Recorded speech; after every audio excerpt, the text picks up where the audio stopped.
If you live in paradise, and if you want to stay that way, you have to treat it like it's paradise. My name is Richard Kern, and I'm a wildlife filmmaker and naturalist. Well, the Everglades is often called America's wetland, and there are some very unique factors with climate and geology that make it what it is. Here in South Florida, we draw our water from what is called the Biscayne Aquifer. The Biscayne Aquifer is charged by the slow-moving water of the Everglades. Several million South Floridians rely on that water that's been naturally purified by the river of Grass. That we're all dipping our straws into that aquifer. You know, too many straws drain the milkshake.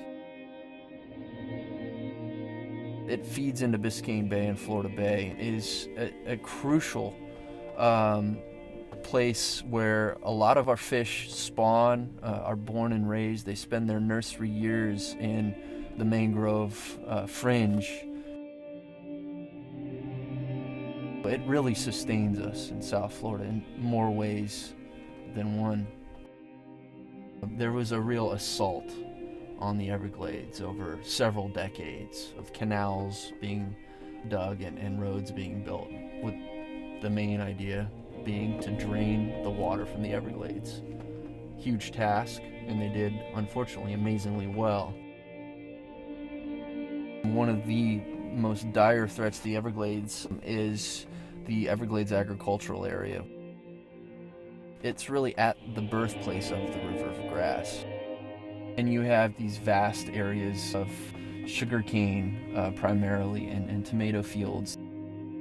All of that fertilized rainwater has to go somewhere, and it generally goes to the southwest, right at the beginning of the river of Grass.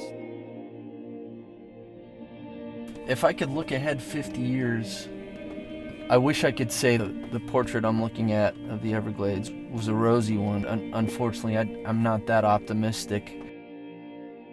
The Everglades will eventually become inundated by salt water, and it will, at some point, unless that tide is turned, no pun intended, the entire interior of the Everglades will be a saltwater or brackish estuary. It'll be a completely different landscape. Sea level rise may be the big one. That may trump everything in the next 20 or 30 years.